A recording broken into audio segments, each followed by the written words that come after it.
Hi, everybody. This is Josh Becerra from Augurian. This is episode 10 of How I Work. I'm here with Billy Cripe. Hi, Billy. Hey, Josh. Thanks for being here. Billy is the VP of Marketing at CiBO, which is like a B2B SaaS company that tracks and manages regenerative ag processes. So pretty cool tech. And then you take those and like turn them into carbon credits that go into a marketplace and you sell them to individuals and companies. That's cool stuff.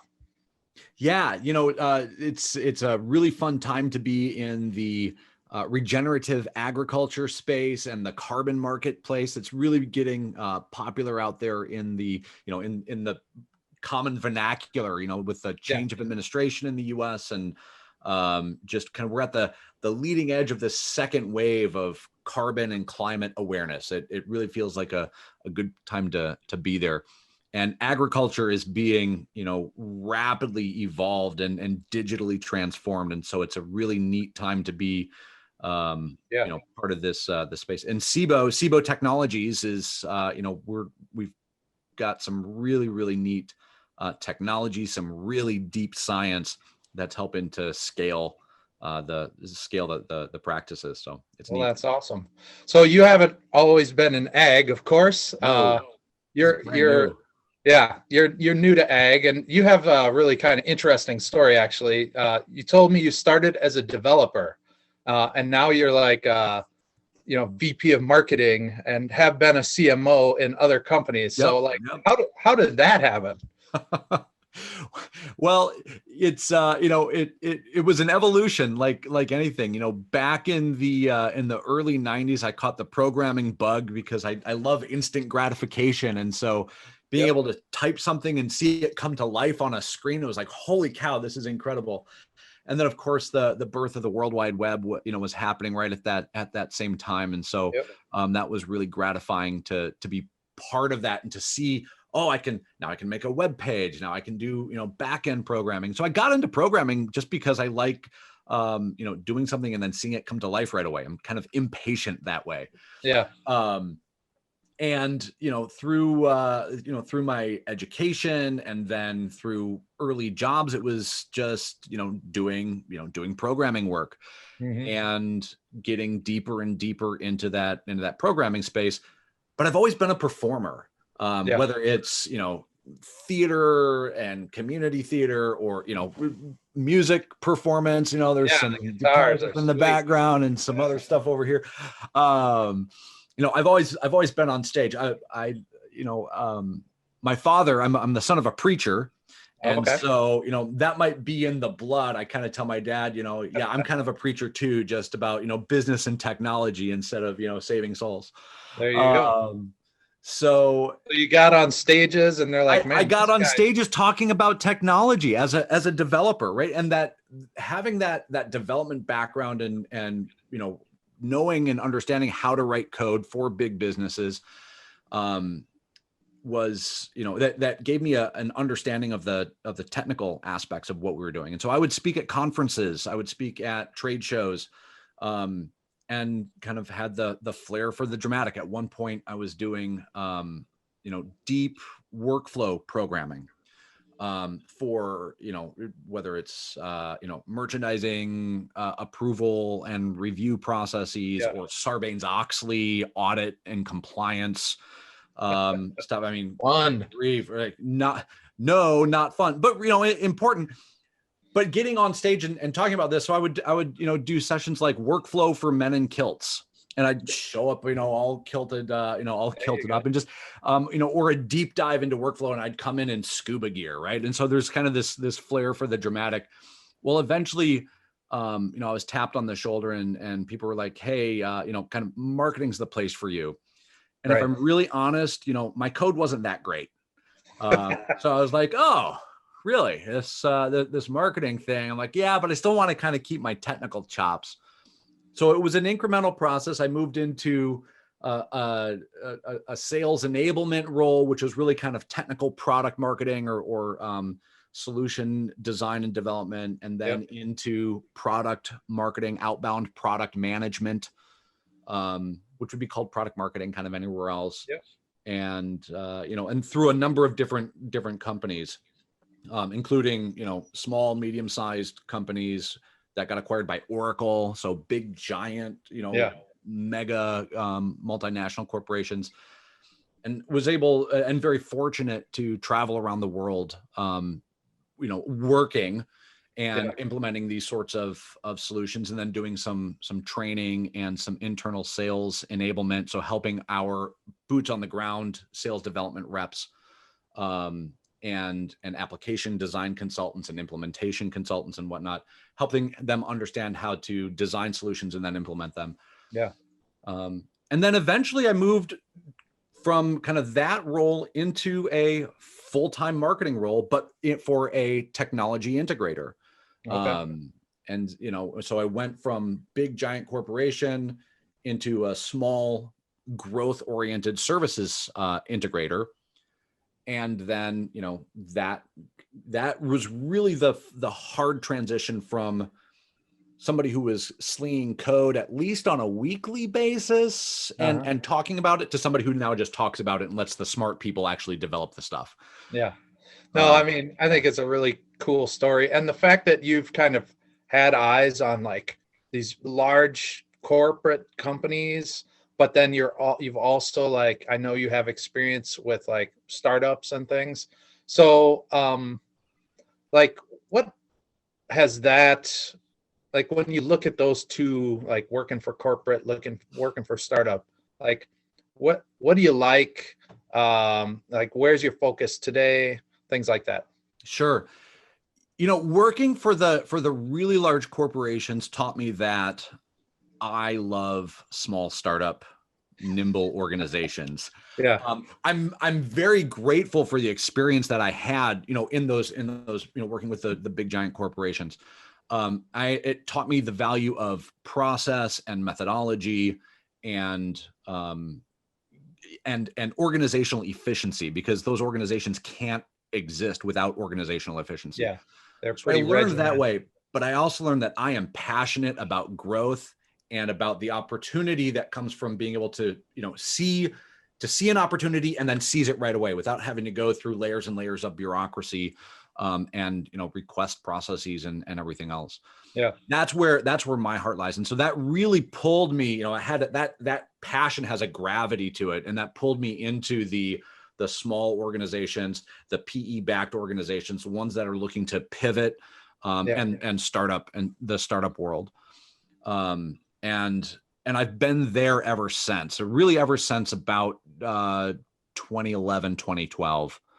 I've been really focused on small, growth-focused B2B technology companies, and have had, and I love it. I love it. And you've had tremendous success, like what you were at Field Nation, and I can't remember the numbers you were throwing around, but it's like started at 13 million and scaled to hundreds. Or they're up over over 200 million in annual revenue now. When I left, we went from 13 million to 120 million. That's great. And again, just there's no substitute for market timing. I'd love to take credit for all of that. I can't. I was part of a great team. But it was also, there's a culture of leadership in a small, nimble startup organization that says our goal is growth. And if our goal is growth, then those organizations typically are willing to experiment, small kind of elbow grease and bootstraps experimentation. But then once you find the result of those experiments, then you can pour fuel on that fire and just scale those results until they start to peter out, and then you experiment again. That's a really, really exciting and gratifying place to be, especially as a marketer, as a technology focused and technology savvy marketer. So let me ask you, so a lot of these kind of investor backed, PE backed companies, like, they've got a lot of pressure from investors, and like, you got to grow, you got to hit growth goals year after year.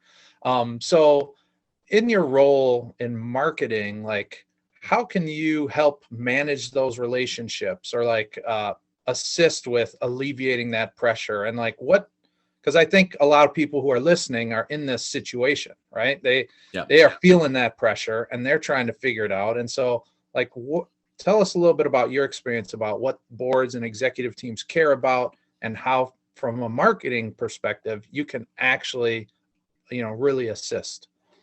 Yeah, that's a great question. And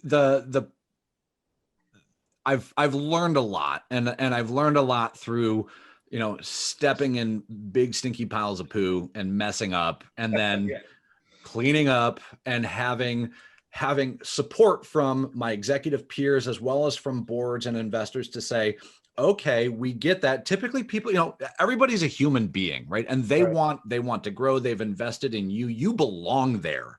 And that's the kind of the first thing to understand, is that you're here because you've won the confidence of the recruiting team, of the board, especially when you're an executive here. Typically you're talking to your board. You're not just, you know, being hired by a hiring manager somewhere, because that's how it is in a small, nimble, you know, startup or pivot oriented company.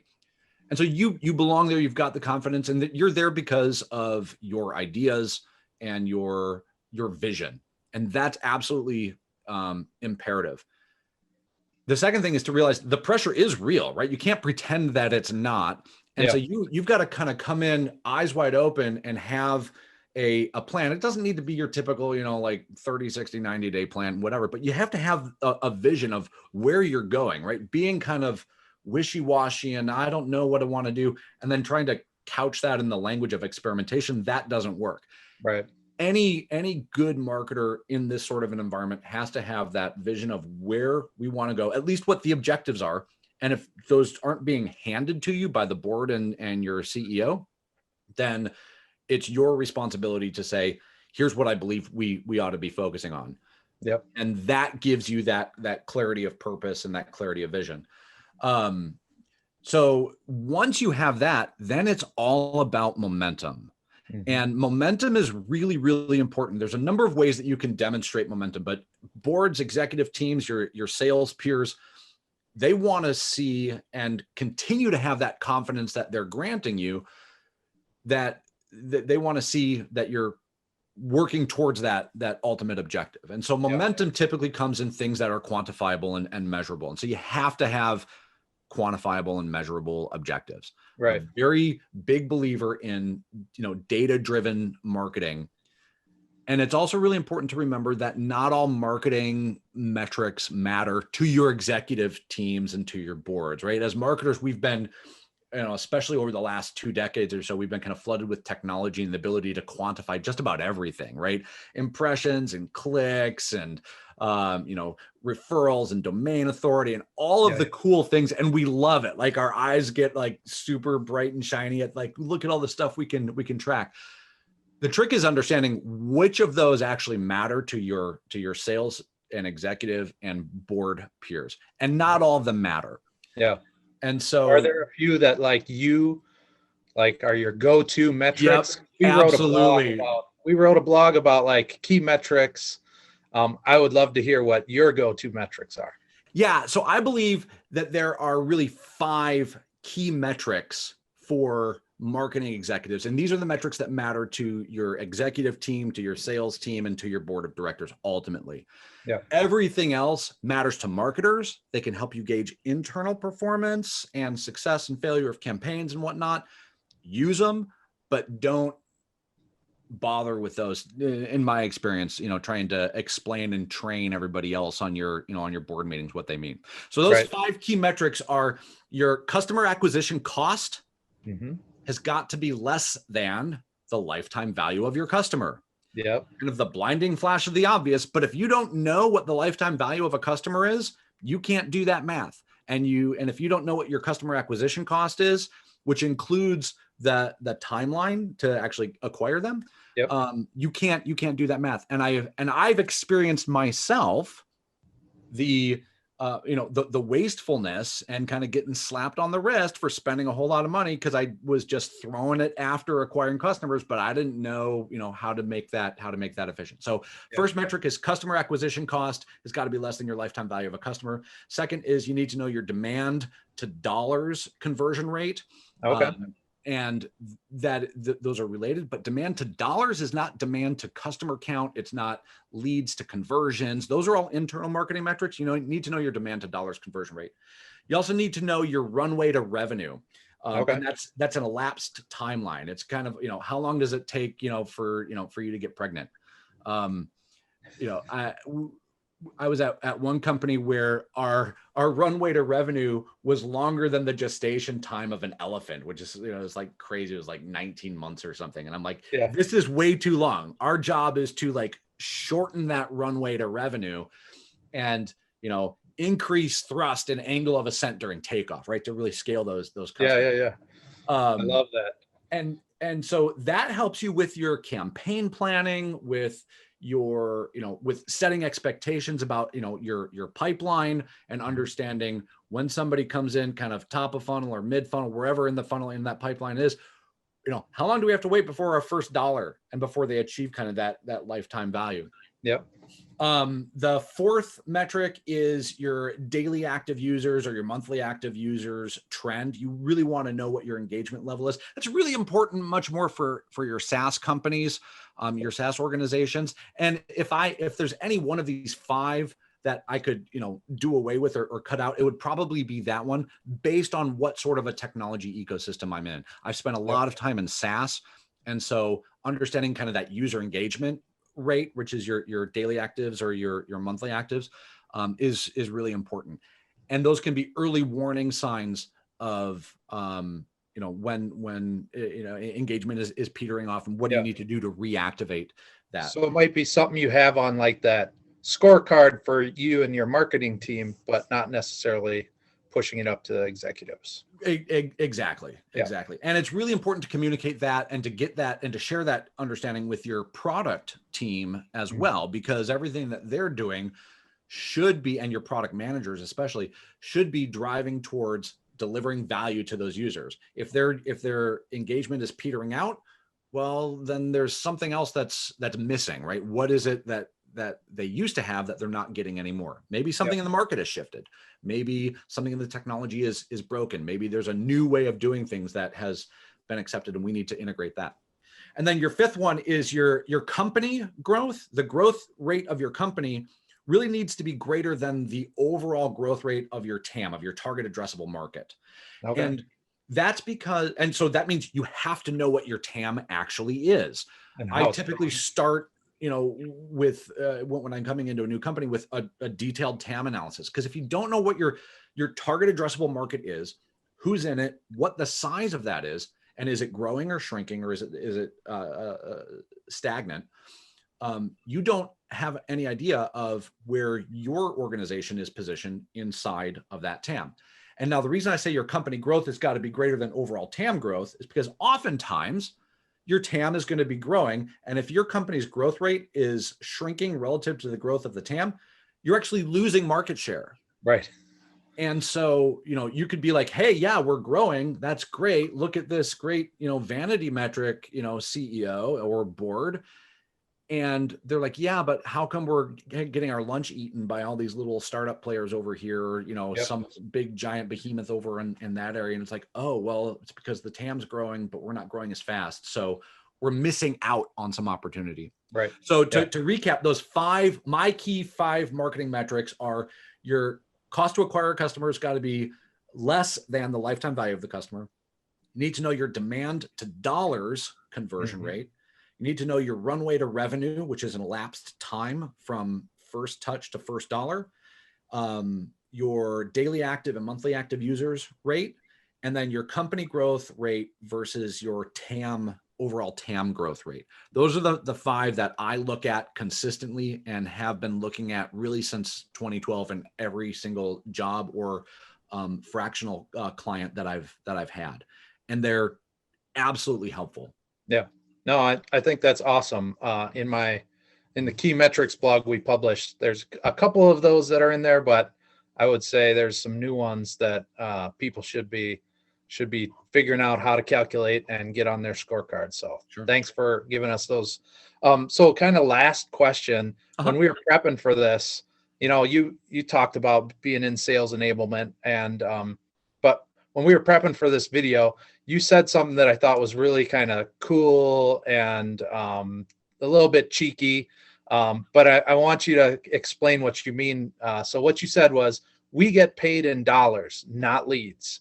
So what does that mean to you? And tell us. Yeah, you know what? So this is it was a piece of constructive feedback that I really took to heart. It came from a very dear friend of mine who was my CFO at the time. And so anytime you have a CMO and a CFO who aren't fighting with each other, like something's really special there. Right. And so my CFO, after one of these one of our executive meetings, I was waving around, look how many leads we have. Look at all these leads. And he just turns to me and he says, Billy, nobody gets paid in leads. We get paid in dollars. So how many dollars do you have? And I went, oh, right. And you can see how that then reflects kind of in those 5 key metrics that I talked about for marketers. And I've written about this since, right? Nobody gets paid in leads. We get paid in dollars.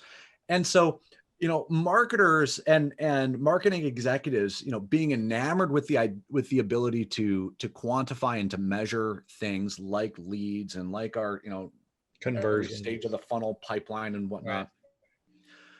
Right. We try to use that as a proxy for, look at how successful we are.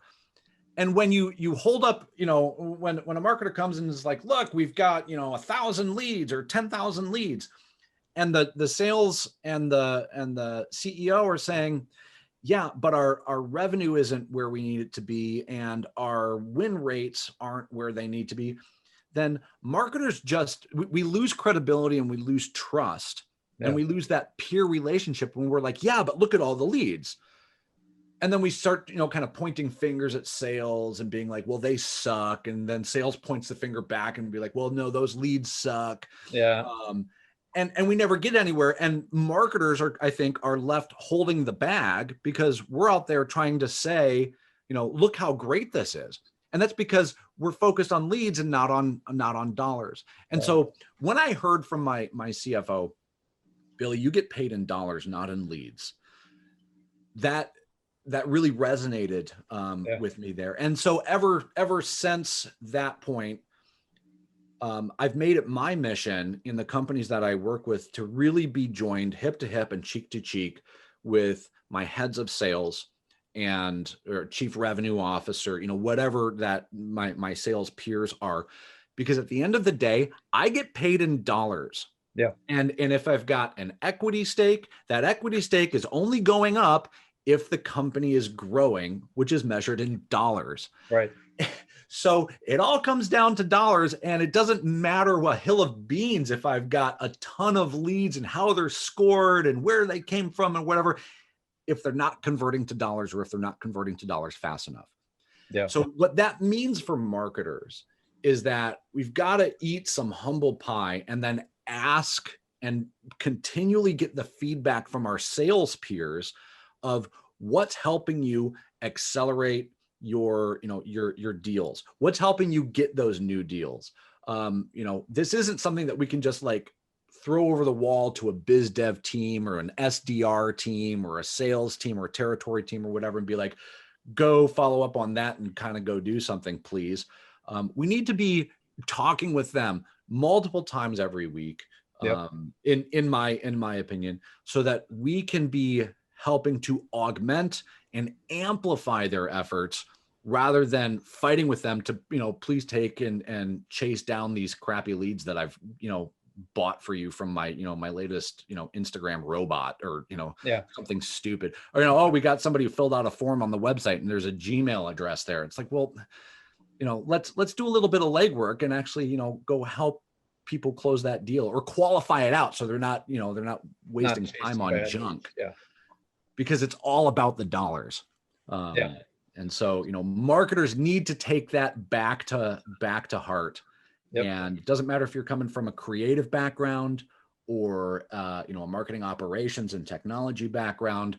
Our job as marketers is to tell the story of our organization, of our technology, in a way that it delivers value to our audience, and it delivers enough value that they're going to pay for it with dollars or whatever your local currency may be. Yeah, there you go. I love that. I mean, I think marketers have traditionally had very adversarial relationships with sales. And I think keeping that in mind, the fact that we get paid in dollars, not leads, you should put that on t-shirts and mugs and sell it to marketers. Cause I think that'd be awesome. That's a great idea. I think we all need those reminders, because it's way easier to like blame sales and their processes, and they're not following up on leads, and what are they doing over there? And those things may be true, right? I mean, it's not all, one-sided here, but at the end of the day, whose job is it to go out and get the dollars and get the customers and the prospects to part with their currency in order to receive the value that we have? It's the job of the sales team. And as marketers, we need to be telling the story that gets people interested and equipping the sales team to go do more of that faster, better, cheaper. And, when you have those great relationships with the sales team, when they know that they can rely on you and that your content, your leads, your, website, your enablement activities, your case studies, your customer quote, all of that stuff, when that is going to help them close that deal and get that commission, then they become your biggest fans. And a sales and marketing team that's aligned like that are each other's cheerleaders, is one of the greatest powerhouses in any organization. It's literally unstoppable, because you've got market building, buzz and awareness and interest being generated over here, and sales individuals and teams and territories that are just crushing it. Yeah. Because they're sharing that joint capability, right? It's peanut butter and jelly. It's, they've got to be together. Yeah. Well, that's awesome. Billy, this has been great. I appreciate all your knowledge bombs and your energy. We're just going to have to say goodbye for now for this episode of How I Work, but it's great talking to you. Maybe we should do it again sometime. I would love that. Josh, this has been a great opportunity. Thanks for having me on, and thanks to everybody who's watching. All right. We'll see you. Thanks. All right, take care.